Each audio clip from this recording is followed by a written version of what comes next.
Muy bien, buenos días, buenas tardes. Es un gusto estar aquí. Vamos a guardar un par de minutos nada más y damos comienzo a esta actividad.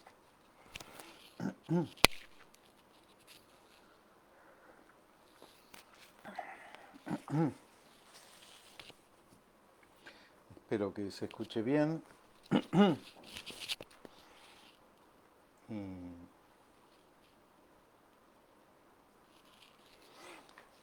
ya comenzamos. Es un poco extraño esto de hablar sin saber muy bien a quién se le está hablando, sin ver las caras del otro lado. Es un poco como la radio, ¿no? Esa experiencia de la palabra, bueno, como sin imagen. ¿Será también una experiencia sin cuerpo? Bueno, quizá esto nos da pie para ir entrando en el tema de esta charla, antes de lo cual quiero agradecer mucho a Jesús Ramírez y a toda la gente de Yoica por esta ocasión de poder estar acá, de poder compartir con los que estén del otro lado. Bueno, algunas reflexiones, algunas preguntas que yo me vengo haciendo desde hace bastante acerca de, bueno, ¿qué lugar tiene el cuerpo en la práctica del psicoanálisis? En la práctica y en la teoría, o sea, en la praxis del psicoanálisis. O, para decirlo un poco más abarcativamente, en la experiencia del psicoanálisis. El psicoanálisis es una experiencia del inconsciente, pero parecería que el cuerpo también tiene algún lugar allí. Y esa es en realidad la pregunta que yo, bueno, propongo para hoy, si es el psicoanálisis una experiencia del cuerpo.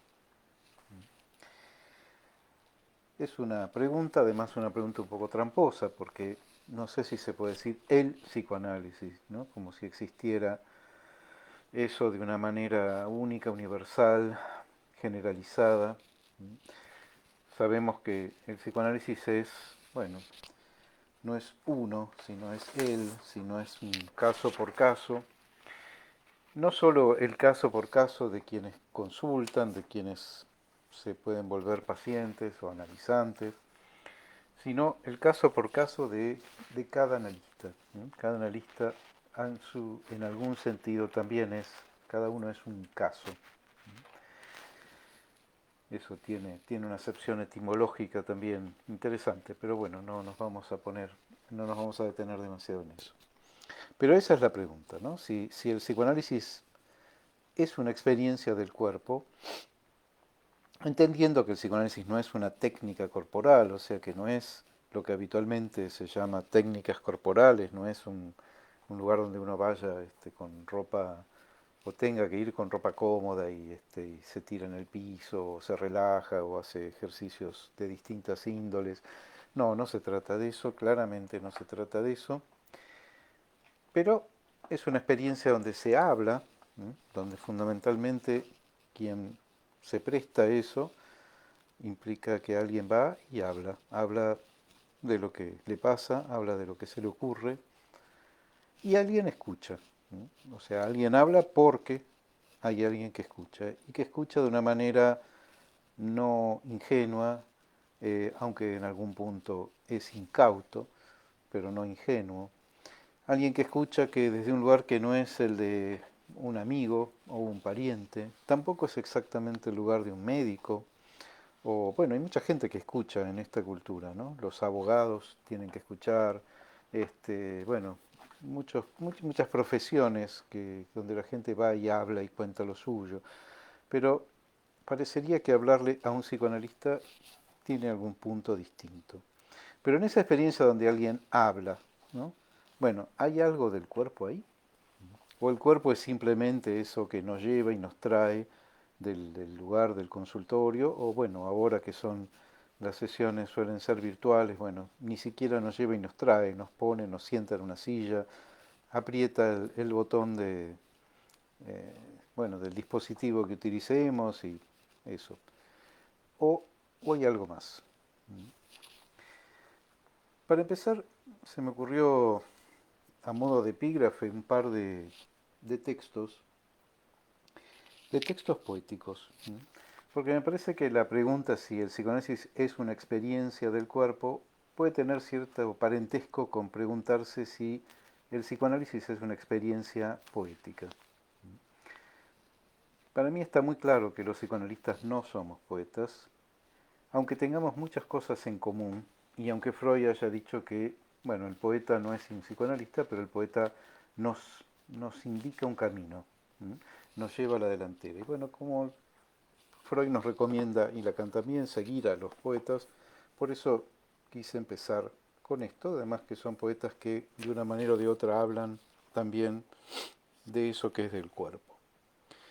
La primera referencia es de un libro en realidad son dos. El libro es de María Magdalena, una poeta fantástica, que acaba de publicar este libro que se llama Diario de la Errancia, Elogio del Viaje.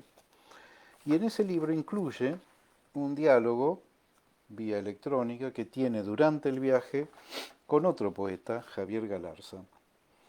Con ambos, a ambos yo los aprecio, los quiero mucho, los admiro mucho como poetas y bueno, tuve la suerte de compartir la producción de un libro sobre Alejandra Pizarnik. Bueno, pero el asunto es que María Magdalena le escribe en realidad en un mail a Javier Galarza, algo en relación a lo que durante el viaje ha tenido algunos problemas con su cuerpo, algunos síntomas, ¿no?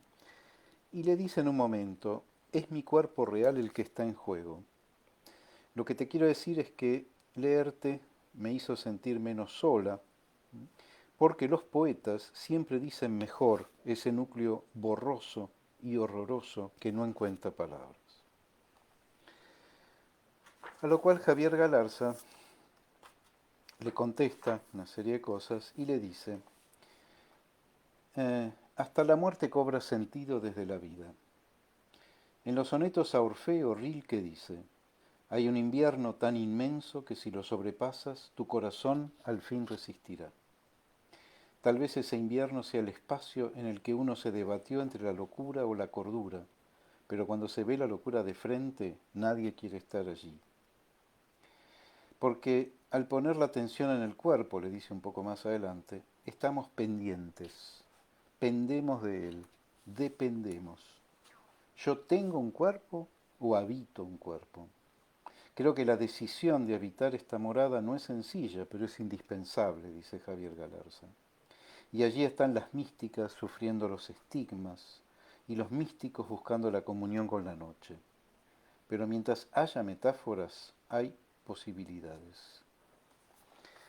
Me gusta mucho eso bueno, de que el cuerpo se dice de manera metafórica. Vamos a ver también que el cuerpo por ahí se dice de muchas maneras.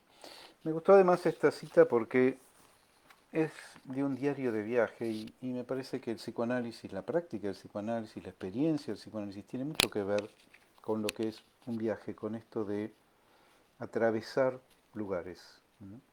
Incluso de atravesar infiernos, porque puede pasar que uno mientras viaja, algunos lugares se convierten en infiernos y eso muchas veces ocurre en los lugares que uno atraviesa en un análisis. El otro epígrafe indirecto es de un poeta que yo he descubierto hace no mucho, que se llama Juan Carlos Bustriazo Ortiz, poeta argentino, muy poco conocido, injustamente poco conocido, pero fantástico, poeta pampeano de la Pampa, de nuestra Pampa. Y encontré un poema de él que me gustó mucho y dice, se llama Castísimo y sostenido de profundis para viola de gamba y flauta dulce. Y dice así, pasan tréboles locos, lirios, lámparas, pensativos, oréganos desnudos, yo me tengo que ir y no me vienes, en tu infiélido carro de diamantes, esqueletos de peces y guanacos, yo te quiero besar en muertamente, calcañares mugientes, sacros, clítoris, calcinados calzones, y no llegas. Yo te quiero besar, crucificada. Pasan culos fastuosos, yo te extraño. Coxis, bellas orejas escarlatas, y me tengo que ir ángelamente. Habla del cuerpo. Pero volvamos a la pregunta. ¿Es el psicoanálisis una experiencia del cuerpo? Lo cual quiere decir, en esa cosa tan extraña que es el psicoanálisis, la práctica del psicoanálisis, el dispositivo analítico, como se suele decir, ¿qué lugar tiene el cuerpo ahí? ¿Cómo se lo incluye, si es que se lo incluye? O sea, la primera cuestión es esa, ¿se lo puede incluir o no? ¿Se lo puede tener en consideración o no? Se puede creer que es una cuestión puramente verbal, o sea, de las palabras, de lo que se dice, de lo que se escucha, de lo que se dialoga, de lo que se responde. Pero también se puede incluir el cuerpo en el dispositivo, y lo que muchas veces vemos es que se lo incluya o no tiene consecuencias. O sea, el cuerpo puede quedar rechazado, forcluido, reprimido, excluido, olvidado, pero son distintas cosas. ¿Por qué, además, tendría alguna consecuencia esto? El cuerpo, ¿qué es el cuerpo, no? Porque el asunto es ese, ¿de qué cuerpo estamos hablando? Y mi idea es que el psicoanálisis, Freud concretamente, encuentra un cuerpo que no existía, que no era considerado, que no era tenido en cuenta en la cultura. Freud, investigando, metiéndose con los síntomas de la histeria, encuentra un cuerpo otro, un cuerpo bastante raro, porque es un cuerpo que actúa como si la anatomía no existiese, dice Freud. Un cuerpo que parece desconocer la anatomía, o que en todo caso tiene su propia anatomía. Un cuerpo que está hecho de otra cosa, que si bien por supuesto implica los músculos, los huesos, los tendones, los órganos, los tegumentos, todo lo que implica el cuerpo, las leyes de su funcionamiento, la fisiología, o sea, todo lo que la biología nos enseña acerca de eso, este cuerpo parece en algún sentido estar en otra parte, o funcionar de otra manera, o ir más allá. Y ese cuerpo entonces es el que podemos pensar, es un cuerpo al que las palabras alteran. En la cultura, en rigor, hay muchas experiencias donde un cuerpo puede ser alterado o modificado por algunos efectos del lenguaje.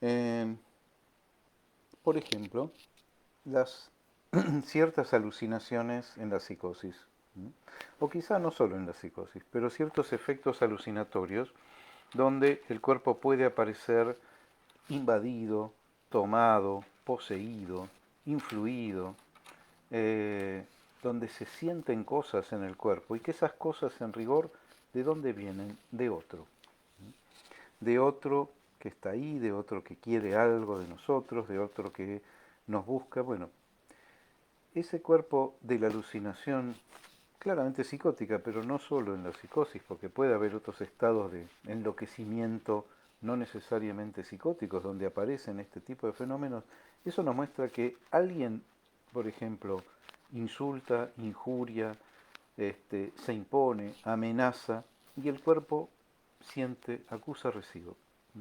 El cuerpo se siente tocado, y a esto voy, se siente tocado, se siente penetrado, se siente invadido, o incluso, o no solo en esa línea, también puede ser un cuerpo que se sienta placido, agradecido, complacido por algo que se dice, por algo que se le hace, aunque no haya ningún intermedio físico, o sea, en acción. Un extremo de esto es el vudú. Esa práctica que es sobre todo en Haití pero en otros lugares, sobre todo en Centroamérica, eso que es que aparece muchas veces en películas, en novelas, donde alguien hace un muñequito, ese muñeco es nombrado en relación a alguien concreto, y ese muñequito se le empiezan a clavar alfileres. Y eso implica un maleficio, como se dice acá en la Argentina también, te están haciendo un trabajo. Un maleficio que hace que en algún momento la persona que está representada por ese muñequito podría llegar a morir.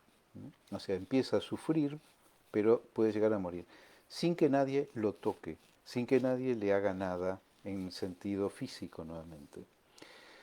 Un fisiólogo, un médico, un investigador, uno de los padres de la fisiología moderna, publicó en 1942, William o Wilson Cannon, en 1942 un texto en una revista científica acerca de lo que él había investigado acerca de esto del vudú.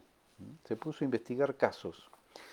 Y Cannon, que es, insisto, un científico, o sea, alguien de la academia, no un especulador, eh, realiza en ese texto toda una serie de hipótesis muy interesantes acerca de la influencia que puede tener el miedo en la fisiología, en el funcionamiento del cuerpo.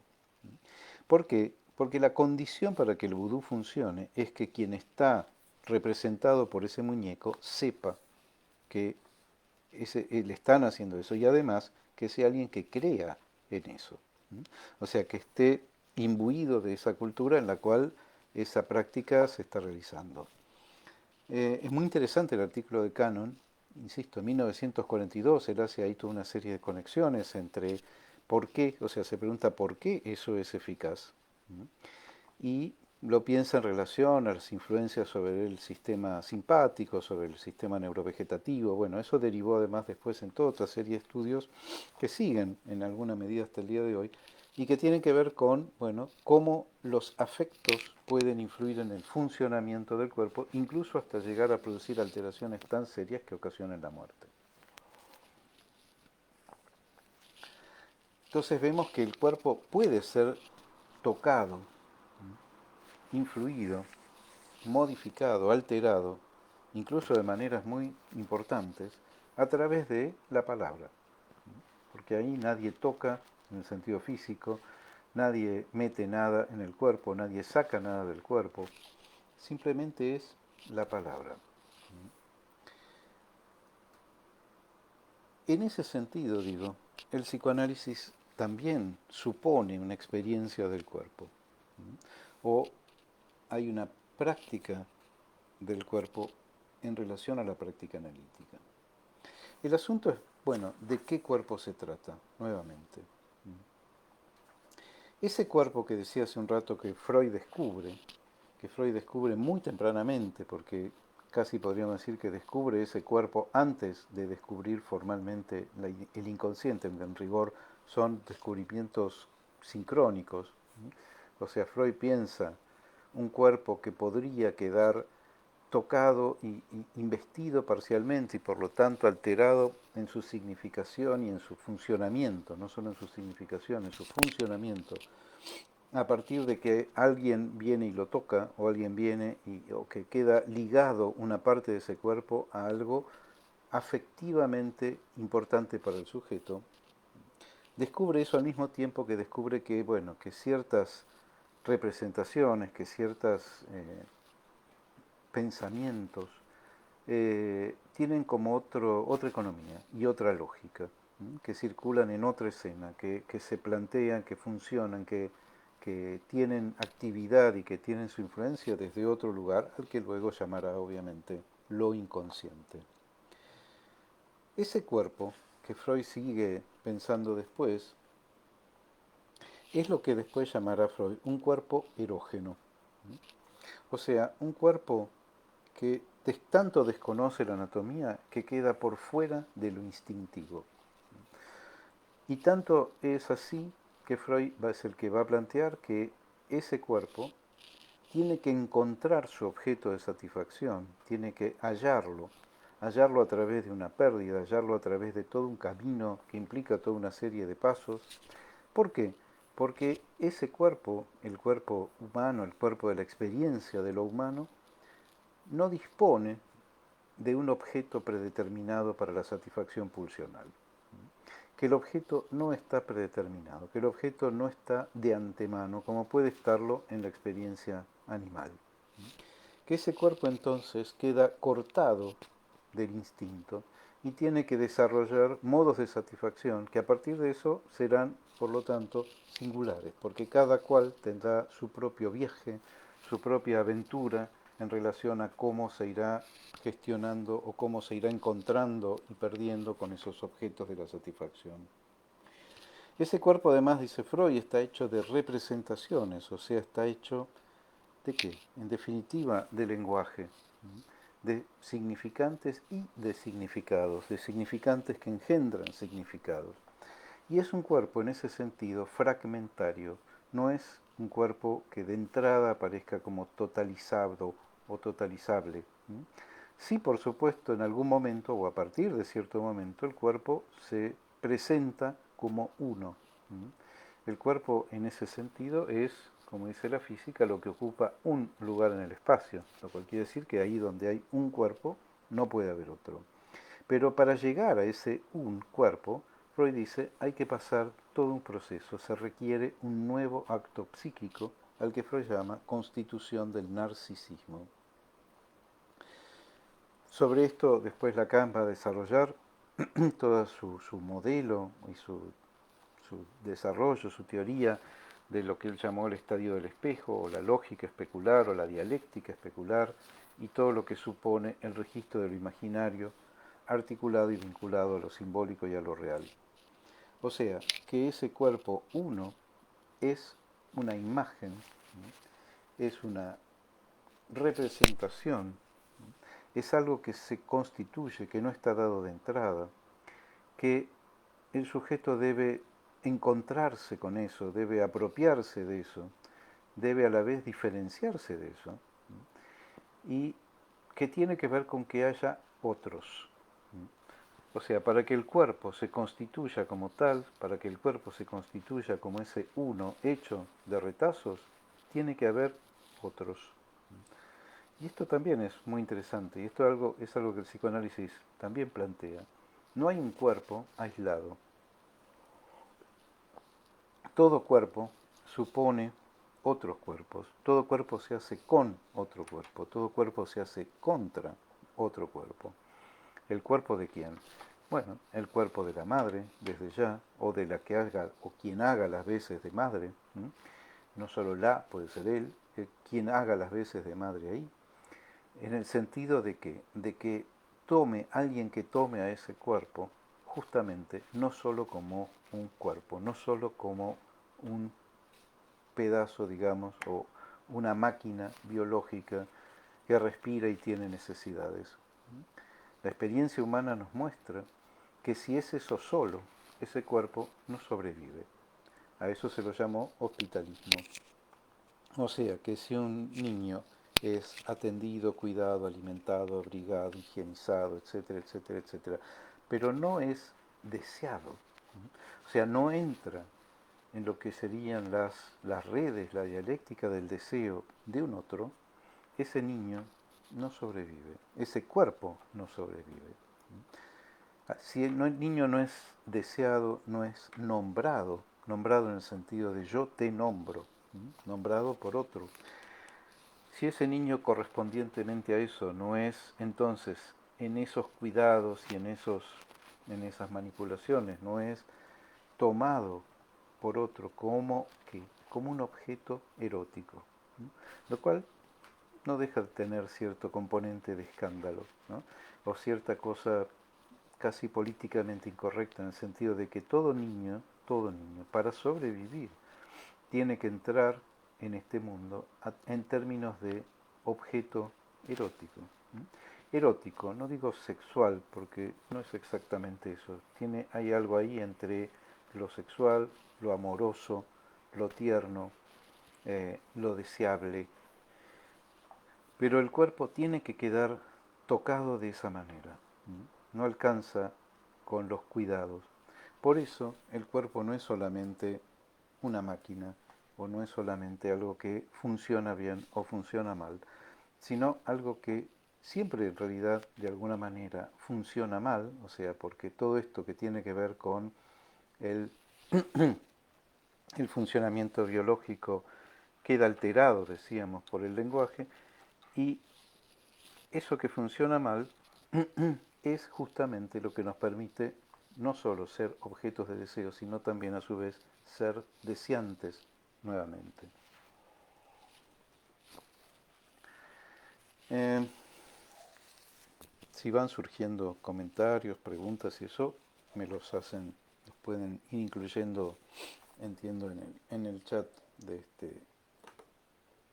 de esta, oh, de esta transmisión. Bien, eh, ese cuerpo además es un cuerpo que aparece en los síntomas, que aparece como territorio del síntoma. Porque no se trata solamente de la histeria que tiene el síntoma para Freud claramente ubicado en relación a una alteración corporal. Eh, Perdón, un segundo, porque acá me están preguntando algo. No veo los comentarios. Si hay, yo no los llego a ver. Eh, Decía entonces, el cuerpo se presenta como un territorio del síntoma, o sea, como el lugar donde el síntoma se asienta. El síntoma entendido nuevamente también como lo entiende Freud, no solo como algo que funciona mal, como algo que está alterado, desviado, como un trastorno, como un desorden del funcionamiento normal, sino del síntoma como el intento de buscar o de encontrar una respuesta, una solución a un problema que se le plantea al sujeto. El síntoma también, como dice Freud en los primeros textos, como la vida sexual de los enfermos. O sea, el síntoma que es la búsqueda de un modo de satisfacción sustitutivo, aunque en rigor todo modo de satisfacción lo es, el síntoma como algo donde una satisfacción se realiza. Por supuesto, una satisfacción que no coincide, que no se superpone con el placer, porque el síntoma molesta, el síntoma duele, el síntoma aflige, pero algo pasa, y Freud se da cuenta muy tempranamente, que el síntoma a la vez es algo que cada cual se resiste a abandonar. Que el síntoma no es algo sencillo de abandonar, que el síntoma no es algo que se pueda dejar así nomás, que se pueda dejar caer, ni siquiera entendiendo los porqués de ese síntoma. Y ahí es donde la experiencia del análisis implica claramente el cuerpo como eso, el territorio de un síntoma que hace hablar, desde un lugar en el cuerpo que hace hablar. Y decía, no solo el síntoma histérico, el síntoma obsesivo en rigor, si bien aparece claramente como un síntoma mental, podríamos decir, un problema en el pensar, casi muchos lo plantean así, un problema cognitivo, ¿no? Como alguien que piensa mal. Freud rápidamente dice, bueno, sí, pero si algo ahí piensa mal es porque hay un problema con los afectos, no con el pensamiento en sí mismo. Y ese síntoma obsesivo está hartamente ligado al cuerpo. Hartamente digo porque el obsesivo no sabe qué hacer con su cuerpo. El obsesivo se la pasa tratando de controlarlo, de dominarlo, de olvidarlo, de relegarlo, de distintas maneras, de someterlo a ese pensamiento. Y, sin embargo, de eso no puede. Cuanto más quiere hacerlo, como bien dice Freud, más presente se le vuelve. Esa exigencia que no viene de otro lugar que no sea del cuerpo, esa exigencia se le pone cada vez más compleja. Ese cuerpo también es un cuerpo sujeto a la sexuación, ¿no? O sea, un cuerpo que tendrá que en algún momento, porque no lo es de entrada tampoco, para Freud, tendrá que presentarse o declararse como sexuado. ¿Qué quiere decir sexuado? Bueno, en principio podríamos decir que es un cuerpo que tendrá que decirse masculino o femenino, pero eso ya de por sí supone una cuestión interesantísima y muy, muy actual. En tanto, para Freud, de alguna manera, todo sujeto tiene que declararse de un sexo o del otro. Por supuesto que esa declaración no es voluntaria, no es ni siquiera del todo consciente, y si bien tiene que ver con algo que se percibe, eso que se percibe, bueno, no es inequívoco y eso que se percibe no necesariamente coincide exactamente con esos significantes, masculino, femenino, hombre, mujer, macho, hembra, que en todo caso son significantes y por lo tanto, bueno, hombre, mujer pueden tener una infinidad de sentidos diferentes y donde además, y para Freud esto es clarísimo, eso puede corresponderse con el sexo anatómico o no. Este es algo que Freud plantea desde muy tempranamente, desde Tres ensayos para una teoría sexual, 1905, desde las primeras cosas que Freud piensa en relación a la sexualidad y a la sexuación. Entonces, si bien hay algo ahí que Freud dice por algún lado, que la anatomía es el destino, pero no el destino porque estamos destinados a ser lo que la anatomía nos dice, sino el destino en tanto algo de eso nos marca, o sea, de eso quiere decir de la anatomía, de la forma que tiene nuestro cuerpo, de los órganos que trae el cuerpo de cada cual, que eso obviamente nos marca, pero no nos dice a dónde vamos a llegar.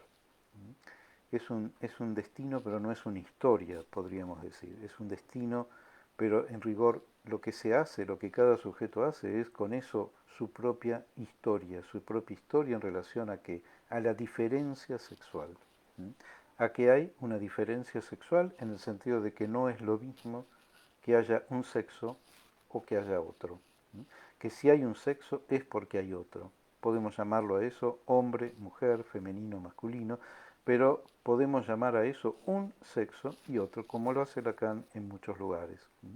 Porque aunque sea el mismo, Lacan dice, creo que en el seminario 19, aunque se dirija a un sexo que sea el mismo, ese sexo siempre es otro, en tanto uno se dirige ahí. Entonces, que haya un encuentro sexual entre dos personas con los mismos genitales anatómicos no quiere decir exactamente que, para el psicoanálisis al menos, sean del mismo sexo. Siempre se trata del encuentro con el otro sexo. Y donde ese encuentro con el otro sexo supone algo de insalvable, donde hay algo que en ese encuentro no se encuentra. Y en ese sentido, el cuerpo, justamente, es el cuerpo mismo, eso que falla en la relación sexual. El cuerpo falla en la relación sexual en tanto algo no alcanza del cuerpo, porque siempre hay algo que queda en menos o que queda en más, porque no solo es en menos, puede ser algo que falte o algo que sobre en ese encuentro, algo que exceda o algo que impida, y, y que siempre, por más logrado que sea, algo falla en la relación sexual. Y es justamente el cuerpo el que, ahora en sentido jurídico, es el que falla, el que sanciona, el que dictamina que algo ahí no es, que algo de esa relación no tiene relación, que hay algo que siempre queda desproporcionado o fuera de medida o fuera de articulación y que esa, ese descubrimiento en rigor de Lacan, que es que, bueno, hay la no relación sexual, o no hay relación sexual, es justamente en el territorio de que hay un cuerpo, que eso se puede constatar en la experiencia cotidiana. Ese cuerpo además es también una superficie de escritura, en tanto ese cuerpo es lo que recibe y a la vez se constituye a través de las marcas que los encuentros con los otros cuerpos van dejando. Tanto esto tiendemos a pensar lo que pasa, bueno, en la infancia, sí, la infancia es fundamental, pero el cuerpo sigue siendo un territorio de una superficie de escritura, donde algo se sigue marcando, se sigue incluyendo, se sigue sumando ahí. Ese cuerpo es un cuerpo además que, bueno, que justamente aparece en relación a mí, a un sujeto, ¿no? Y está esta pregunta que se hace el poeta Javier Galarza, que decía, ese cuerpo lo habito, lo tengo. ¿No? Es, es esa cosa que en general no pensamos, ¿no? Porque no es que estamos todo el tiempo pensando en eso, pero que hay momentos donde esa experiencia, donde esa pregunta surge. Eh, no solo esto, sino que el cuerpo además puede presentarse en distintas dimensiones y en distintos modos del funcionamiento sintomático. ¿Sí? Dijimos la histeria, dijimos la neurosis obsesiva, pero también, por ejemplo, algo que ya mencioné, el cuerpo de la psicosis, donde ese cuerpo se lo vive como claramente impropio, como algo que es poseído, como algo que está tomado por el otro, como algo que está amenazado por el otro, como algo que puede ser sustraído, como algo que puede, bueno, sufrir toda una serie de percances y de complicaciones. Eh, ese cuerpo también es un modo de decir el cuerpo, ¿sí? Pero es un modo en que ese cuerpo se ubica en el mundo, se arma y se desarma en el mundo. Y también estas serían, digamos, lo que yo llamo las enfermedades que hablan, ¿sí? La histeria, la neurosis obsesiva, la psicosis en sus distintas modalidades, las fobias podríamos incluir ahí. Eh, Habría un punto de interrogación con respecto al cuerpo en lo que es la estructura perversa, pero por ahora no nos vamos a ocupar hoy de eso, porque es realmente toda otra cuestión, muy rica y muy interesante, pero bueno, merecería otros desarrollos. Pero también están los cuerpos que no hablan, ¿no? Los cuerpos que se vuelven presentes, o sea, esas situaciones clínicas donde aparentemente es solo un cuerpo y alguien que habla de ese cuerpo de una manera que no resuena, de una manera que no tiene cuerpo, de una manera que mm, no se, no parece decir mucho más de lo que dice. Esa es una característica además de lo que Lacan llama el discurso de la medicina, el decir de la medicina. ¿M? No de los médicos necesariamente, pero sí cierto modo que la medicina tiene y la ciencia por supuesto, de decir las cosas de manera tal, de tratar de reducir el equívoco a su mínima expresión o si es posible de anularlo. O sea, que algo diga simplemente lo que dice con una característica adicional, y es que cuando algo dice simplemente lo que dice, no importa quién lo diga. Eso es algo que es un dato, ¿sí? O es una constatación, donde no importa quién lo dice. ¿Sí? Eh, Perdón, ahí me están enviando las preguntas o los comentarios.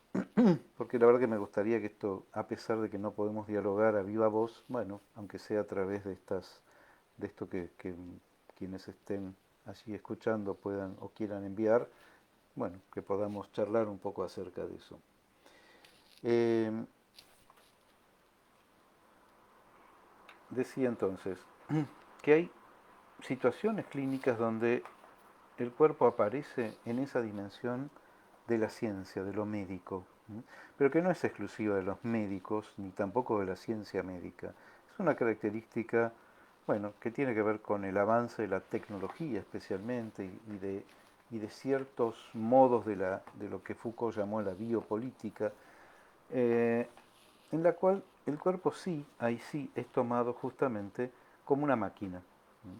Como una máquina que puede funcionar bien o como una máquina que puede funcionar incorrectamente. Entonces, cuando funciona incorrectamente, hay que encontrar las maneras de que vuelva a funcionar bien o lo mejor posible.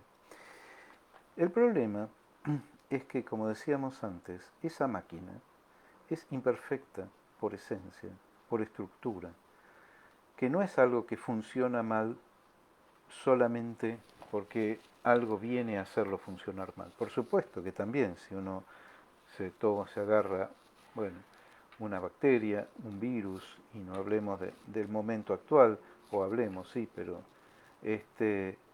bien, eso va a hacer que el funcionamiento del cuerpo se altere. Ahora bien, el funcionamiento del cuerpo, como dijimos, ya está alterado de entrada por el hecho de que es un cuerpo tomado en una red de lenguaje, lo cual supone que está tomado por el deseo, por el amor, por el goce. Que el cuerpo está imbuido de eso que Lacan llamó goce, que es una noción, bueno, muy oscura dentro del psicoanálisis, pero que entre otras cosas tiene que ver con lo que Freud llama la satisfacción, los modos de la satisfacción, que son ajenos o que están más allá del principio del placer, que no coinciden en todo caso con lo placentero. El discurso de la medicina desconoce estas dos cuestiones, tanto la cuestión de lo que implica el lenguaje en su función no comunicativa, o sea, cuando el lenguaje no está hecho solo para comunicar, sino especialmente para evocar o para aludir o para decir lo que no se puede decir, y ahí es donde el lenguaje poético toma su lugar, y por eso quise empezar con las palabras de algunos poetas. Pero también el cuerpo es eso que, como dice Lacan en Psicoanálisis y Medicina, está hecho para gozar de sí mismo. Ese cuerpo en esa dimensión gozante y tomado en las redes de esa palabra que está dominada por el malentendido y el equívoco, donde entonces eso hace que cuando hablamos nunca sepamos bien todo lo que estamos diciendo o lo que no estamos diciendo, ni tampoco lo que el otro está diciendo. O sea que el lenguaje no es solo una cuestión, como decía, de comunicar, sino de evocar, ¿m? Y donde algo se trata de tomar desde ese lado. Ese cuerpo es el que la medicina excluye y es el que el psicoanálisis puede hacerle lugar. En tanto, tengamos en cuenta estas dimensiones, que son las dimensiones eh, del equívoco por un lado, y eso que llamamos el goce, pero que donde el goce no es algo ajeno a que ese cuerpo aparezca recortado y tomado por las redes del lenguaje. Decía entonces, para terminar esta exposición, que también hay modos en que el cuerpo se presenta así, un cuerpo que aparentemente no puede decir más que lo que la medicina dice de él, o que lo que diga se dice en términos, eso, médicos, donde lo que está excluido en esos términos médicos es, bueno, ese cuerpo, ¿quién lo habita? Podríamos tomarlo en esos términos. ¿Quién lo habita? ¿Quién lo tiene? ¿Quién es el que está ahí habitando ese cuerpo? Que esa pregunta se formule o no puede ser decisivo en cuanto a lo que vemos de lo que está pasando en ese cuerpo. Porque, para hacer una última mención y algo en relación a la época, ¿qué pasa, por ejemplo, con esto del coronavirus? ¿No? ¿Qué pasa? Que sí, todos tenemos que cuidarnos y quedarnos en casa y cumplir con todas las medidas sanitarias. Eso, por supuesto, me parece fundamental. Ahora bien, ¿por qué hay por cada persona que está sintomática, o sea, afectada por el virus y sintomática, hay entre 7 y 9 personas que no producen síntomas? Esa pregunta no quiere decir que entonces podemos romper la cuarentena porque no importa nada. No, hay que mantener todo lo que haya que mantener. Lo que quiero decir es que ¿por qué esa pregunta no nos la podemos también formular? ¿Cuáles son las condiciones que hacen que por cada uno que se enferma efectivamente, lo cual puede llevar a tener consecuencias muy graves, haya entre 7 y 9 que no se enferman? ¿Qué es lo que funciona ahí de maneras particulares? Acá viene también la conexión con ese estudio clásico de William Cannon, que habla del vudú, pero que da pie a todo lo que, bueno, por el lado ya no del psicoanálisis, sino de las neurociencias, se sabe hoy en día acerca de las conexiones entre, por ejemplo, las emociones y los sistemas inmunológicos y endocrinos, cómo eso varía la disponibilidad o la vulnerabilidad del cuerpo en relación a ciertas enfermedades. Pero el psicoanálisis tiene mucho para decir ahí, porque el psicoanálisis justamente puede pensar o puede considerar o puede incluir esta dimensión del malentendido y del goce. El psicoanálisis es, en rigor, una de las pocas lugares donde ese otro modo del lenguaje que tiene que ver con justamente cómo funciona el dispositivo analítico, y por eso no es una charla entre amigos, no es una charla con un pariente, no es una charla con un médico ni con un abogado, es ese lugar donde los deslices de la palabra, lo poético del lenguaje en el sentido del equívoco, del malentendido, insisto, de lo que no se entiende, de los deslices, de los tropiezos del lenguaje, pueden tener lugar. Y pueden tener lugar a título de pregunta, no necesariamente a título de algo que va a ser rápidamente explicado o que va a ser rápidamente dilucidado. Pueden tener lugar a título de un viaje, a título de un viaje donde, a diferencia de lo que es meramente el turismo, el viaje es eso que, bueno, que uno no sabe exactamente a dónde va. Sabe, pero no sabe. Y eso es lo que el psicoanálisis, una dimensión que el psicoanálisis abre. Y también esta cuestión de ubicar un campo del goce, lo que Lacan llamó un campo del goce, que tiene que ver con, bueno, con que ese cuerpo no es solamente una máquina, ni tampoco una máquina regida por el principio del placer y del equilibrio, sino que ese cuerpo vive, nace, vive y muere en las tensiones del desequilibrio. Pero me gustaría tomar las intervenciones, a ver lo que han mandado. Nelly Sosa dice, sí, es una experiencia del cuerpo, la interpretación tiene que tocar el cuerpo, efectivamente hay algo de la intervención analítica, ¿no? También habría que ver qué hablamos cuando hablamos de interpretación, que yo diría incluso más, si no toca el cuerpo no es realmente una interpretación o no es una intervención. Pero insisto, el asunto es de qué cuerpo estamos hablando. Tocar el cuerpo no quiere decir solamente que algo se sienta en el sentido perceptivo, sensorial del término. Quiere decir que algo se mueva, se ponga en movimiento. O sea que eso que es de la imagen, porque el cuerpo es profundamente y fuertemente imaginario, pero eso que aparece como una imagen fija, como una imagen estática, como una foto, bueno, que algo de eso se ponga en movimiento. Me parece que algo de la experiencia del análisis hace que de una foto algo más parecido a una película y algo que se puede registrar a posteriori como un movimiento, como que ya no estoy en el mismo lugar. Por eso lo del viaje. Titi Levi pregunta, ¿quién es la autora de Elogio de un viaje?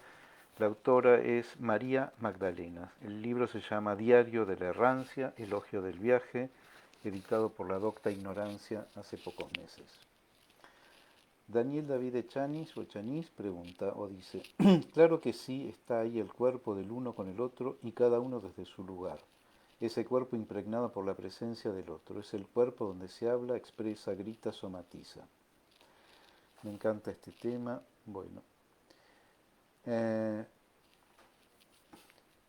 Leo algunos. Noé Espínola dice, Miller en el texto la envoltura formal del síntoma hace alusión al poeta, el analista ocupando el lugar del poeta. Sí, el analista puede ocupar, más que estar ocupando el lugar del poeta, yo creo que no es exactamente eso, porque hay una diferencia fundamental entre el analista y el poeta, y es que a los poetas no les interesan los síntomas, a los analistas sí.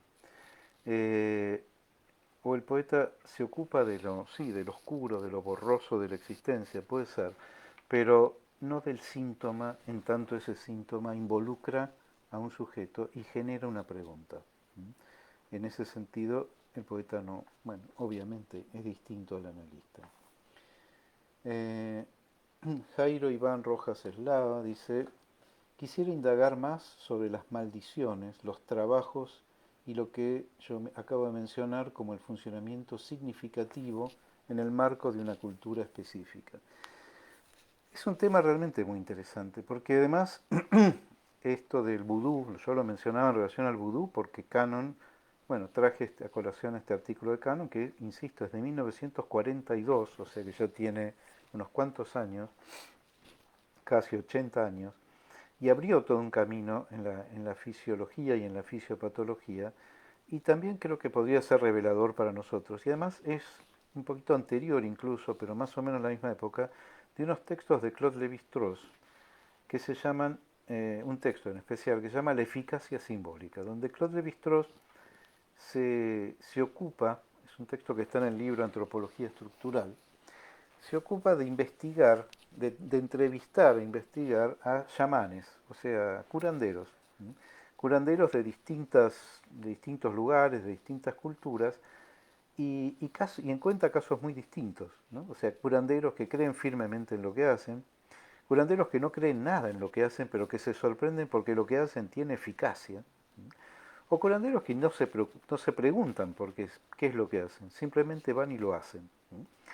Y lo que a Levi-Strauss le interesa ahí es justamente que eso tiene eficacia, ¿sí? Algo que se sabe desde siempre, o sea, los curanderos tienen cierto alcance, cierta eficacia, ya sea por el lado del alivio o incluso a veces, bueno, curaciones, o sea, desaparición de los síntomas, que bueno, puede tomar hasta ribetes de cosa milagrosa, de cosa maravillosa, y que se entronca mucho, no sé si totalmente, pero mucho, con esto que Freud llama y investiga y elucida en términos de la sugestión. O sea, lo que implica ese estado hipnótico, porque Freud articula los efectos de la sugestión con los efectos de la hipnosis. O sea, de cómo un, alguien puede poner a otra persona en el lugar de su ideal del yo, dice Freud. Y desde ahí eso comanda a su yo. Comanda a su yo, y no solo al yo en términos de lo que llamamos lo psicológico, lo psíquico, sino comanda a su yo también en términos corporales. Eso puede producir, inducir efectos en lo corporal. Justamente Freud asiste a Charcot, que hipnotizaba a sus histéricas, y Charcot había encontrado un método para que las histéricas perdieran o recuperaran sus síntomas histéricos. O sea que a través de la sugestión hipnótica, Charcot modificaba algo del cuerpo en la histeria. Eh, por supuesto, estas alteraciones pueden ser en relación al cuerpo erógeno, como en la histeria, pero también, se sabe, pueden ser en relación al cuerpo en el sentido más fisiológico, más organicista. Ahora bien, Freud se ocupa justamente de distinguir la transferencia en el sentido analítico de la sugestión y insiste en que la sugestión no es la herramienta del psicoanálisis, sino que la herramienta del psicoanálisis tiene que ver con la transferencia en términos de ¿qué diferencia hay entre la transferencia y la sugestión? Uno podría decir, la transferencia está hecha básicamente de sugestión, y así Freud lo afirma, salvo en un punto, y es que el analista toma en cuenta la transferencia y puede eh, interpretar allí lo que Freud llamó la neurosis de transferencia. O sea, el analista hace algo con esa transferencia. Transferencia que existe también en la relación con el médico, en la relación con el curandero, en la relación con tantas otras situaciones de la vida, porque tiene que ver con algo en relación a lo amoroso y a la suposición de saber, a la atribución de un saber al otro. Pero el punto es que Freud ya, y Lacan por supuesto retoma esto y lo desarrolla abundantemente, Freud plantea que algo de esa transferencia tiene que caer, que algo de esa transferencia tiene que instituirse para que la práctica analítica se pueda sostener, pero que algo de esa transferencia también tiene que caer, tiene que en algún momento llegar a un final, tiene que encontrarse con un final. Es un amor destinado a caer, es un amor destinado a concluir. En esa diferencia entre transferencia y sugestión está también la diferencia entre una cura que es puramente aliviante y o adaptante, ¿m? Donde de lo que se trata es de quitar el síntoma y nada más, y una cura como la del psicoanálisis, que antes de quitar el síntoma se ocupa de ver qué tiene ese síntoma para decir. Aun cuando parezca que el síntoma no dice mucho, o no dice nada, o no quiere decir. Sin embargo, para Freud hay esa suposición de un saber también en esa formación sintomática o en eso que aparece como insensato, como ridículo, ya sea el sueño, el chiste, el delirio, el lapsus, pero también las formaciones sintomáticas que muchas veces aparecen así, en ese sinsentido. En ese sinsentido también es que se puede pensar, y me parece podemos pensar e incluir el cuerpo del psicoanálisis, o sea, sin sentido en términos de una razón instrumental, de una razón operativa, de que las cosas se hacen adecuadas a fines, o de que las cosas, todo se hace para un o tal fin determinado y que eso está medible, que todo es medible, que todo es adaptable a una razón, que todo es adaptable a una finalidad. Bueno, justamente el psicoanálisis viene a darle lugar a eso de la experiencia humana que aparece como desmedida, fuera de medida, que no es adaptable, que no es eh, razonable incluso, más bien que es lo que resiste, eso que en el humano resiste a la razón, resiste a la medida, resiste a la adaptación y que creo no es excesivo llamarlo nuestra posición o nuestra fuerza deseante. Me parece que las cuestiones que aparecen en relación a esto de los trabajos, que implican, por eso lo de las culturas, la creencia firme en eso. Esto incluye, por ejemplo, que los exorcismos, hoy en día, bueno,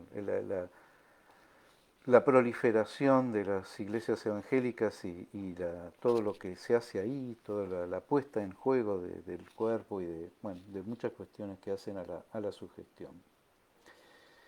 Sigo con las preguntas. Diana Rus pregunta si el cuerpo se circunscribe a lo real y lo imaginario.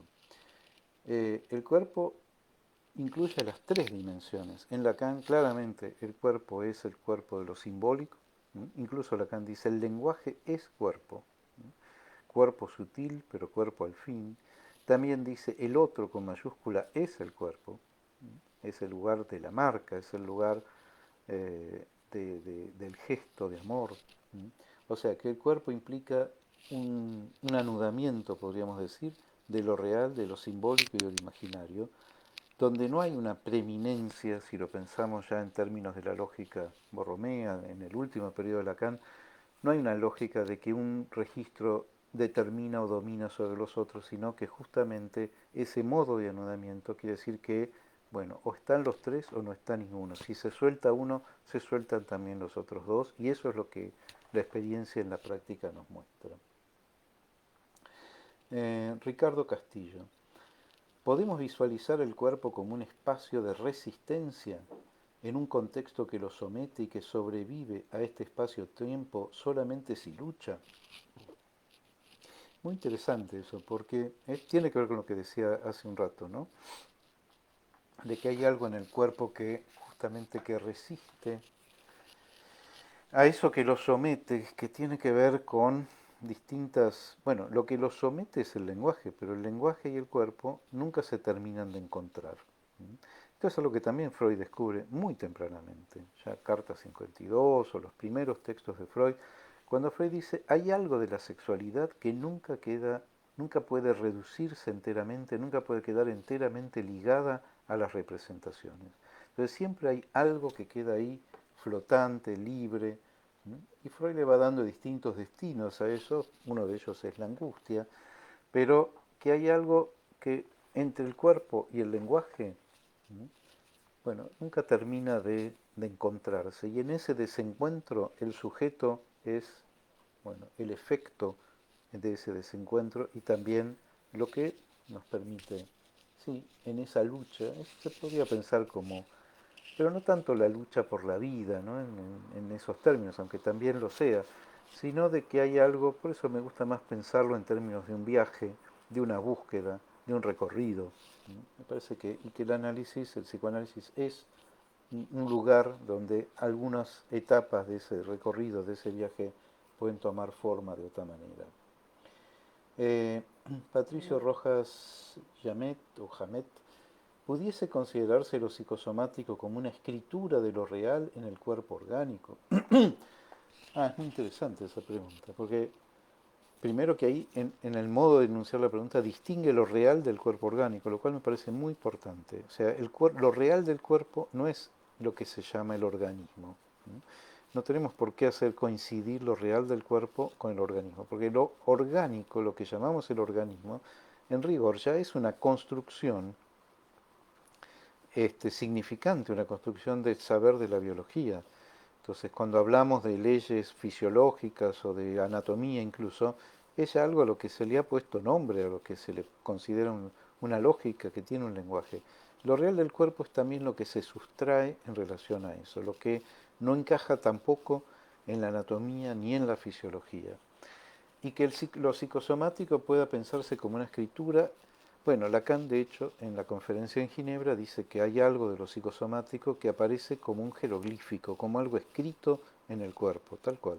Y me parece que es una buena línea para pensar lo psicosomático, entendiendo que hay algo ahí que por ahí no sabemos leer, que tenemos que descifrar, que no se trata exactamente de la misma lectura o de la misma interpretación que podemos hacer en relación a un síntoma neurótico o psicótico, sino que hay un esfuerzo de lectura quizás extra en eso que aparece ahí escrito o inscripto en el cuerpo de una manera particular. Pero sí, hay por supuesto toda una línea para pensar en esa línea. Giselle Lorena Nanet, de Rosario, ¿podría repetir el nombre del anatomista que mencioné? El fisiólogo, creo que se refiere a eso, que es Canon, Canon como el colchón Canon, o como las fotocopiadoras, pero creo que es con dos Ns en el medio. El texto es de 1942, está en internet, un texto muy célebre, y es interesante porque hace poco leí una reseña de alguien que decía que hoy en día ese texto no lo admitiría en las revistas científicas, ¿sí? Que por suerte en esa época sí, las revistas como Nature o como las revistas más importantes de ciencias médicas, se les ocurrió aceptar ese texto, ¿sí? Que quizá hoy en día ese texto no sería rechazado, porque no tiene, digamos, el rigor, entre comillas, que requieren las publicaciones científicas de hoy. Eh, Saúl Preciado, ¿cómo pensar el cuerpo ahora, la relación del cuerpo en esta cuestión del encierro durante la pandemia y la pospandemia? ¿Cómo repensar el cuerpo ahora que se juega en la red, la internet, los juegos de video, los avatares? También me parece una pregunta muy interesante. Bueno, habría muchísimo para hablar de eso, creo que merecería una exposición por sí misma. Efectivamente, es obvio que el encierro afecta al cuerpo. ¿El encierro en qué términos? En muchos términos, pero voy a mencionar dos nada más. Por un lado, esto de que uno tiende a olvidarse de que el cuerpo es en tres dimensiones.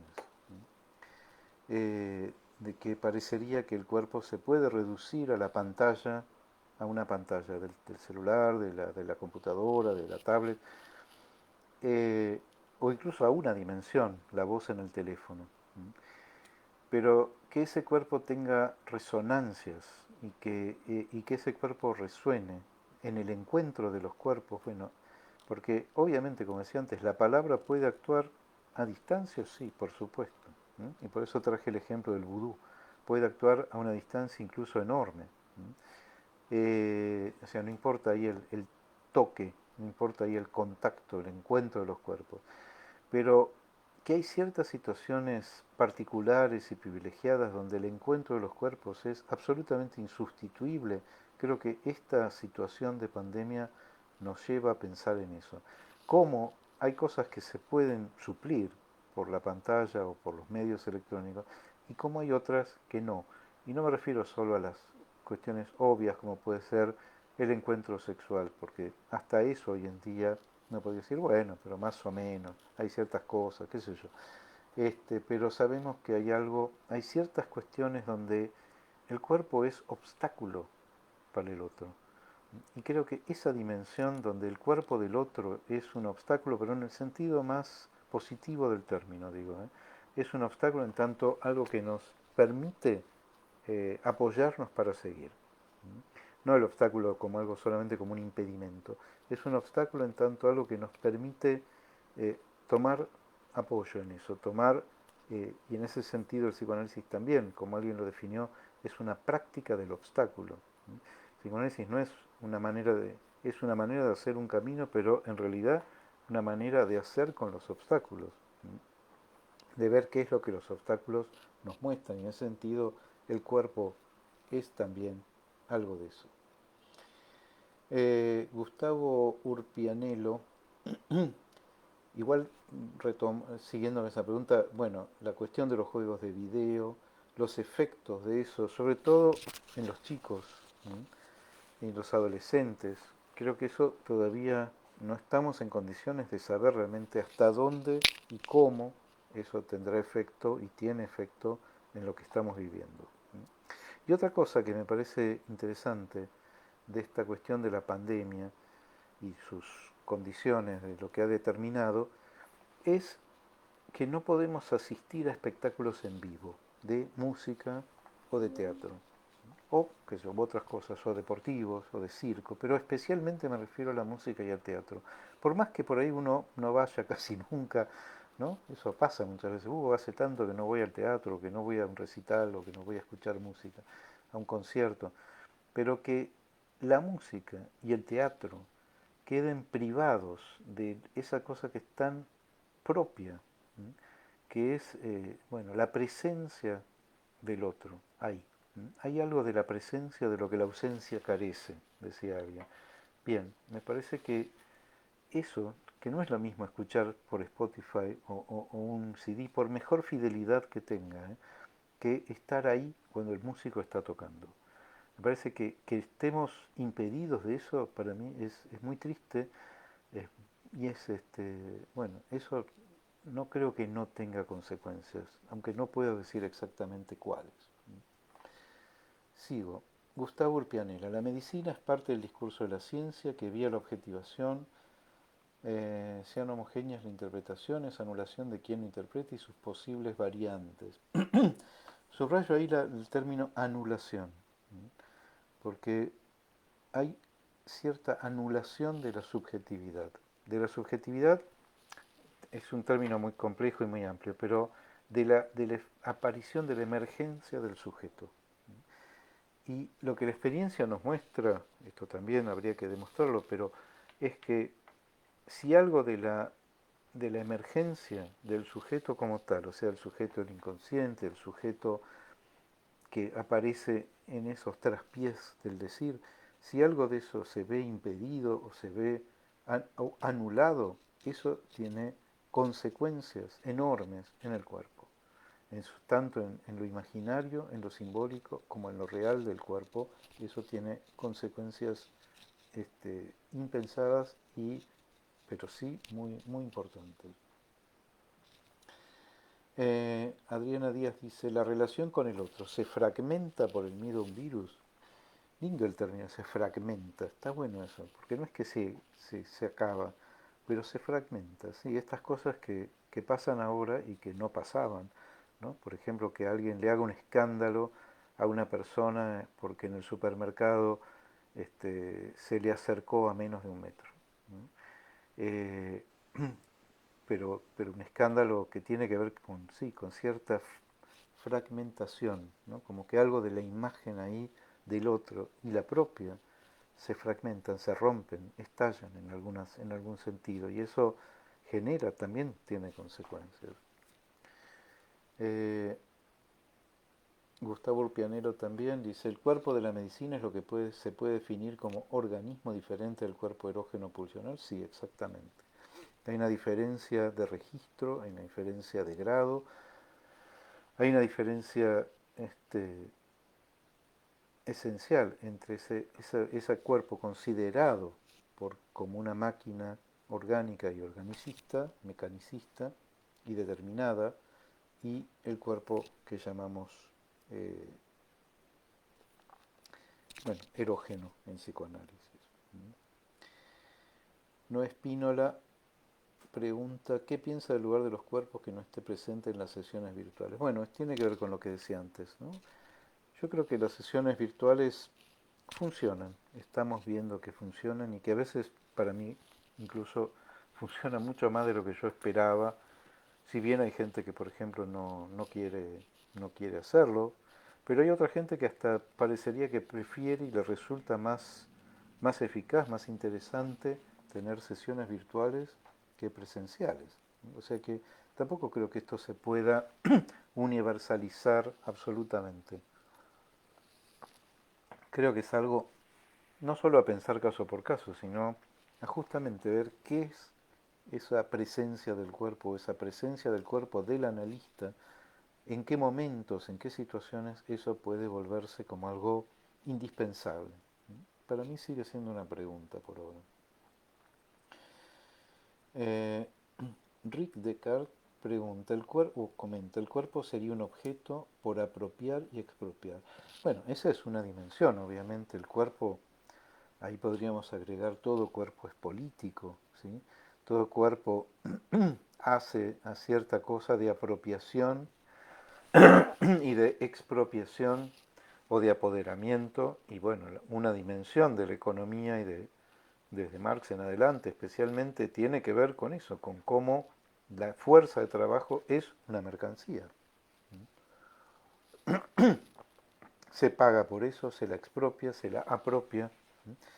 Eh, por supuesto, eso es así desde la época de la esclavitud, pero sí, también es eso. No es solo eso, pero también es eso.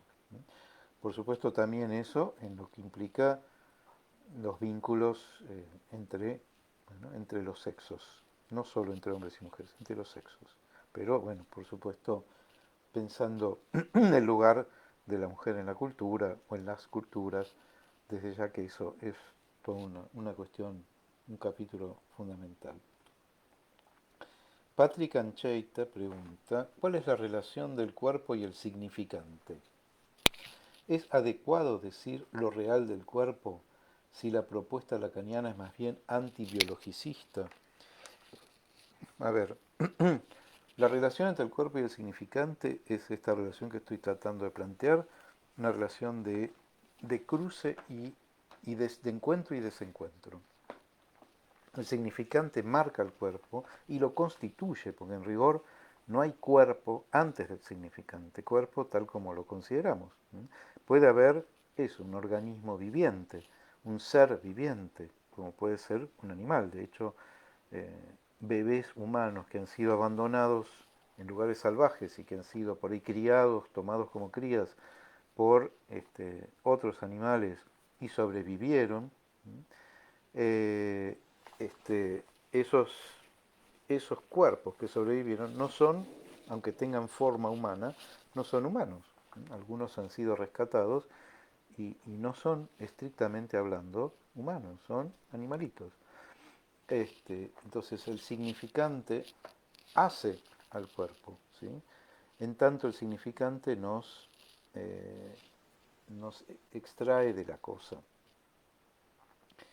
Eh, y es adecuado hablar de lo real del cuerpo, porque lo real del cuerpo, como decía antes, no coincide con lo biológico del cuerpo.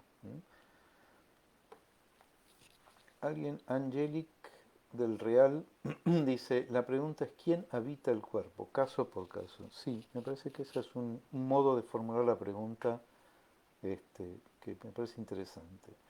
Mariana González dice, sucede mucho en mi experiencia que los niños con discapacidad se encuentran con muchas dificultades para construir su cuerpo porque los otros quedan sujetados al discurso médico que arrasa la subjetividad y solo queda, entre comillas, el cuerpo dañado.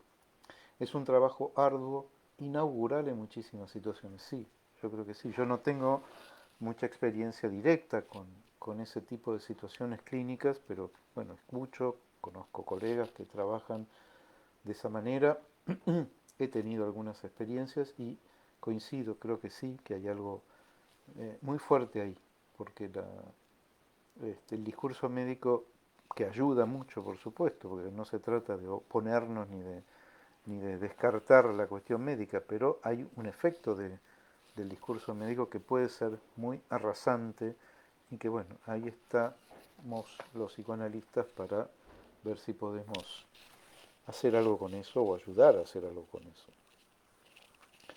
Vero V. Se suma la pregunta de Noé, ¿qué sucede con el cuerpo en sesiones que son por teléfono? Bueno, esto ya lo hemos comentado. Patrick Ancheita también pregunta, ¿el goce viene del cuerpo biológico real? Es interesante eso, porque Lacan dice en algún lugar que hay un principio, ¿sí?, que es que no hay goce que no sea del cuerpo. Eh, o sea que, sí, o sea que no habría goce sin cuerpo. Por más que después Lacan va a hablar de un goce fuera del cuerpo, que es la regulación fálica del goce,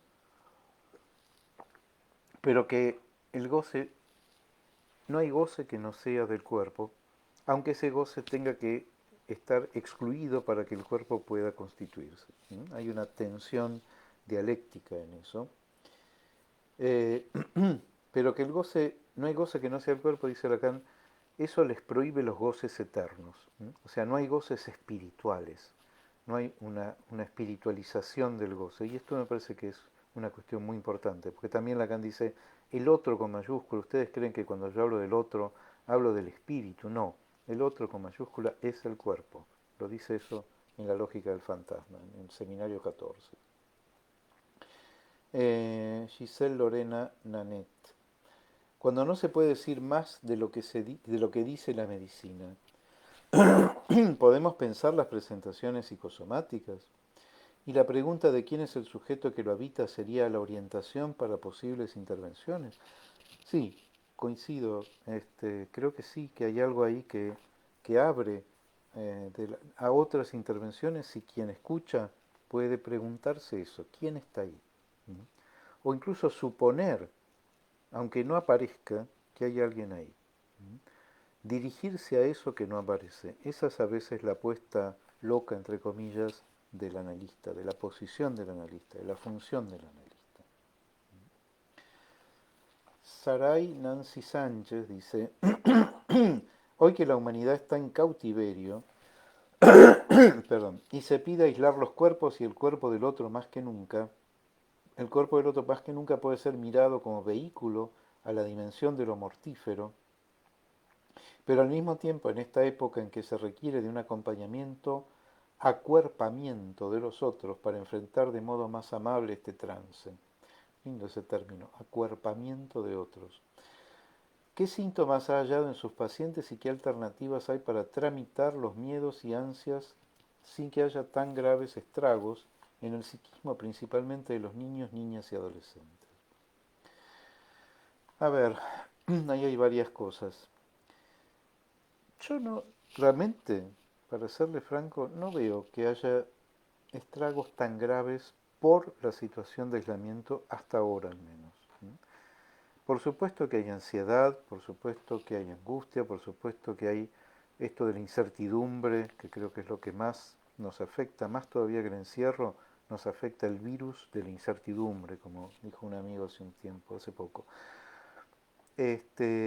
Pero no sé si yo veo estragos tan terribles, porque me parece importante que, además no sé si estamos en cautiverio, estamos, bueno, en un estado de excepción, eso sí, en un estado de excepción que genera, eh, bueno, toda una serie de alteraciones, no solo en nuestras vidas cotidianas, sino en nuestros modos de estar en el mundo, eh, con la característica de esto además afecta prácticamente a toda la humanidad en este momento. O sea, me parece que cautiverio me parece una palabra demasiado fuerte, porque el cautiverio alude a los campos de concentración, por ejemplo, y me parece que esto que estamos viviendo dista de la experiencia del campo de concentración. La experiencia del campo de concentración sí es una experiencia estragante, si vamos al caso, porque la experiencia del campo de concentración produce una anulación clara de la subjetividad. En cambio, esto que estamos viviendo nos perturba, nos altera, nos angustia, nos afecta, nos llena de incertidumbres y muchas cosas más, pero me parece que todavía, por suerte, estamos lejos, y espero que sigamos lejos, de esa experiencia que es una experiencia típica de la época y determinante de la época, que es la experiencia concentracionaria. Eh, las alternativas para tramitar, yo creo que en ese sentido, la experiencia del psicoanálisis, o sea, el poder darle la palabra a los miedos, a las ansiedades, a las incertidumbres, a las angustias, poder dejar que eso diga, que eso se pregunte, que eso se muestre en sus fantasmagorías, en sus imaginerías. Bueno, que eso tiene mucho para decir, me parece que esa sigue siendo una opción. Y si eso se hace por teléfono, por videollamada, por Zoom o por donde sea, sigue siendo válido. Yo creo que poder abrir esa dimensión de la palabra y poder seguir apostando a esa dimensión poética en algún sentido, pero también narrativa de la palabra, eso me parece fundamental. Y es por ahora lo mejor que tenemos, y no es poco, es mucho, me parece que es mucho. Y también para niños, niñas y adolescentes, por supuesto. O ver qué hacen los padres y las madres con los niños, niñas y adolescentes. ¿Sí? Otra vez Saray Nancy Sánchez dice, ¿qué opinión le merece el trabajo del antropólogo Le Breton sobre el cuerpo? Es muy interesante lo que dice André Le Breton.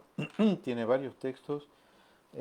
No los he leído todos, la verdad, pero lo ve desde un punto de vista antropológico, histórico, antropológico, social, que también es una mirada que me parece muy rica y que nos enriquece mucho, a mí me ha hecho pensar muchas cosas.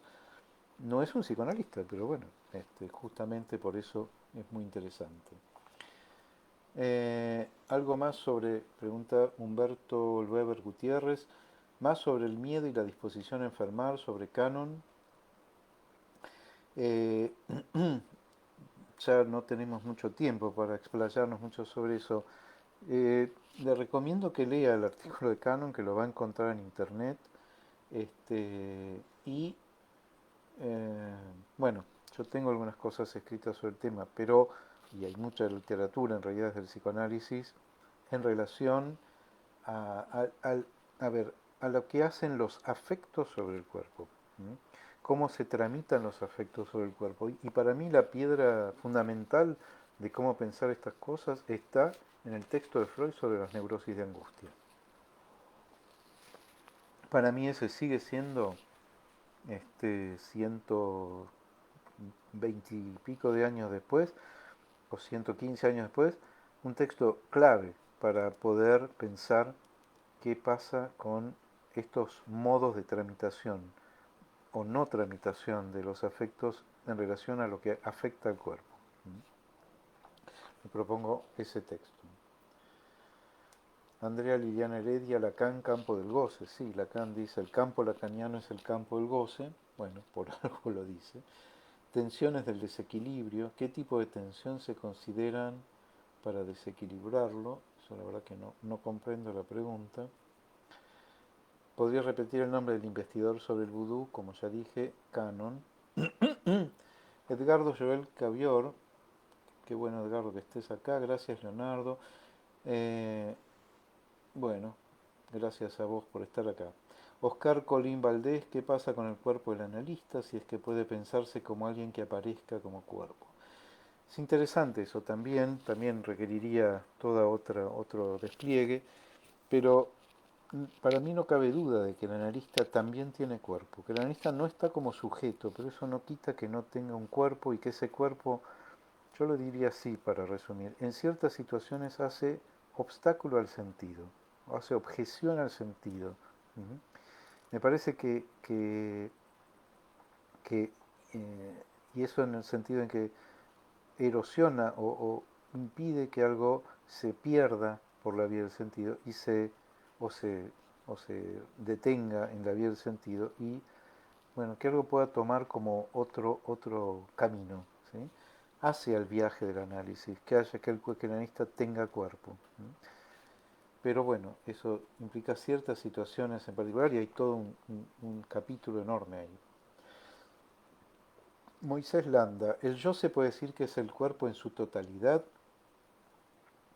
El yo es una construcción, tanto para Freud como para Lacan, que especialmente en Lacan es una ilusión de totalidad. El yo sí, el yo es un yo corporal, dice Freud, y Lacan dice, el yo es una construcción que da la idea o la ilusión de una totalidad, de que el cuerpo es uno único y que además no tiene agujeros. Y el cuerpo es cuerpo porque tiene agujeros, pero el yo no quiere saber mucho de eso. Por ahí habría algo para pensarlo. Sil Carmona, bueno, agradece también. Y estos viajes donde el cuerpo parece toma cada día más el lugar de la máquina sin historia ni deseo. Sí, efectivamente, hay un problema que tenemos en nuestra época, esta abolición del efecto sujeto correlativo, de que no haya historia, no haya deseo y que algo del decir poético o de la función poética del lenguaje se aparte, ¿no? O quede apenas resumida. Eh, Ana Bocardo, ¿cómo pensar la dimensión del cuerpo en un análisis que siempre se desarrolló en forma virtual? Es una pregunta también muy interesante, Ana. Para mí es un enigma eso, si un análisis podría desarrollarse de principio a fin de modo virtual donde nunca hubiera un encuentro presencial, una copresencia de los cuerpos. Para mí eso es un misterio. No digo que sea que sí o que no, cualquiera de las cosas sería pura hipótesis. Mi impresión es que no, que en algún momento se requiere algo de esta copresencia de los cuerpos, pero eh, no, no podría decir exactamente cuándo, cómo y por qué. Pero es muy interesante esa pregunta. Eri de Esther Fernández, hola. ¿Cómo pensar la constitución del cuerpo desde la mirada del otro primordial? Sí, bueno, hay algo efectivamente de esa mirada del otro que yo es lo que intenté plantear cuando decía que se requiere que sea una mirada deseante. Me parece que ahí es donde no es solo que me mira, sino que me desea y que me nombra en tanto tal. Creo que tiene que ver con algo de lo deseante del otro, de cómo se pone en juego el deseo y algo de lo que Lacan llama la función de la nominación, que no es simplemente un acto administrativo o civil, aunque también lo sea, pero que es fundamentalmente algo que pone una marca, o sea, que extrae algo, ¿sí? Que hace agujero en lo real, dice Lacan, de lo que es la operación de la nominación, de yo te nombro mi hijo, yo te nombro tal, te nombro, ¿no? Me parece que ahí hay algo en relación a esto que preguntas. Giselle Lorena Nanet, en este sentido que usted viene exponiendo, se podría pensar tocar el cuerpo como que lo que Lacan plantea como acto. Ah, qué interesante. No lo había pensado así, pero bueno, yo creo que el acto analítico toca el cuerpo, insisto, más allá de que no lo toque en el sentido físico del término, pero que así como la palabra de amor inscribe y toca algo en el cuerpo, el acto analítico en otra línea, porque no es una palabra, acto analítico no es palabra de amor, también toca el cuerpo en el sentido que decía antes, de que permite que algo se ponga en movimiento ahí, o admite que algo se ponga en movimiento ahí. Ana Paula Mejuto dice, es paradojal lo que sucede hoy, el encierro va en contra de nuestra esencia humana, de estar con otros, de seguir los impulsos vitales. Sí, claro, somos seres gregarios y por eso no somos sin los otros. El encierro en ese sentido no deja de ser, bueno, por eso decía, de producir toda una serie de efectos. Creo que además no es lo mismo aquellos que tienen que cumplir el encierro, el aislamiento con otros en la casa que aquellos que están solos completamente, ¿no? que viven solos. Parece que ahí hay otra, pero también que eso no es vivido de la misma manera por todo el mundo. Yo he escuchado también en estas épocas gente que está feliz con el encierro, porque eso le alivia un montón de cosas o gente que se ha dado cuenta de que hace mucho que vive en cuarentena, ¿sí? Pero bueno, hay muchas situaciones, no creo que se pueda universalizar. Eh, Silvia Noelia dice, ¿es normal que una persona cocainómana abandone a su familia y culpe de la ruptura a quien intentó ayudarlo siempre? Sí, por supuesto. No sé si es normal, pero es habitual que ese tipo de cosas pasen. Eso forma parte de la complejidad de esas situaciones. Pero bueno, sería irnos a otro tema. Eh, Gracias Edgardo por tus palabras. Lina Clemencia Zuluaga Agudelo dice Miller en el ultimísimo Lacan nos presenta una nueva idea del nuevo Borromeo, donde plantea que lo simbólico y lo imaginario están disyuntos y que es el real como un tercero el que los une. La combinación Borromeo no forma parte de las actividades imaginarias del cuerpo y del pensamiento. Y si hay que ubicar el cuerpo en el imaginario y separamos simbólico de imaginario, la separación de las neuronas transmisoras de la energética de Freud está forcluida, al igual que todo lo que concierne al goce, ya que esto supone un cuerpo. Ah, me parece demasiado, no sé, habría que ver por qué Miller dice esas cosas. Yo no estoy de acuerdo, por ejemplo, con pensar que lo real del cuerpo es el goce. Me parece que no. Eh, Tampoco creo que se pueda pensar lo real como por fuera o por encima de lo simbólico y lo imaginario. Me parece que justamente la lógica de lo Borromeo es una equivalencia de los tres registros y donde no se puede pensar ninguno de los tres sin los otros dos. Creo que eso es lo más interesante que Lacan aporta con toda esta cuestión de lo Borromeo. Y Lacan juega mucho con eso y hace muchas combinatorias. Bueno, quedan un par de preguntas más y después ya iremos concluyendo. Rebeca Sánchez Berín, no sé si esté mal, pero esto que menciona del cuerpo que se construye y el cuerpo orgánico, los tatuajes se consideran como una manera de adueñarse de lo biológico por medio de símbolos significativos. Ah, es muy interesante eso también, el tema de los tatuajes, eh, que también yo creo que no sé si se puede generalizar, universalizar, pero a mí me parece que es muy interesante además que el tatuaje se haya puesto de moda hace un tiempo ya, eh, y que en una época que se dice que es una época donde se tienden a anular los ideales, las marcas, los principios, etcétera, bueno, haya esta moda, esta furia por los tatuajes, ¿no? Que son efectivamente un intento, yo creo que muchas veces no va más allá del intento, pero de un intento de hacer una marca en el cuerpo que, bueno, que se pueda, que sea marca, que realmente sea marca, ¿no? Sí, me parece que hay algo, no sé si de adueñarse del cuerpo o de darle, de hacer cuerpo, ¿sí? De hacer cuerpo, de hacer un cuerpo que esté marcado, porque si no hay marca, no hay cuerpo, eso es lo que la experiencia nos muestra. Nelly Sosa dice, sí, acuerdo, no sé exactamente con qué, funciona más de lo que esperábamos. Ah, supongo que del análisis virtual o por los medios virtuales. ¿No está lo imaginario del cuerpo del analista?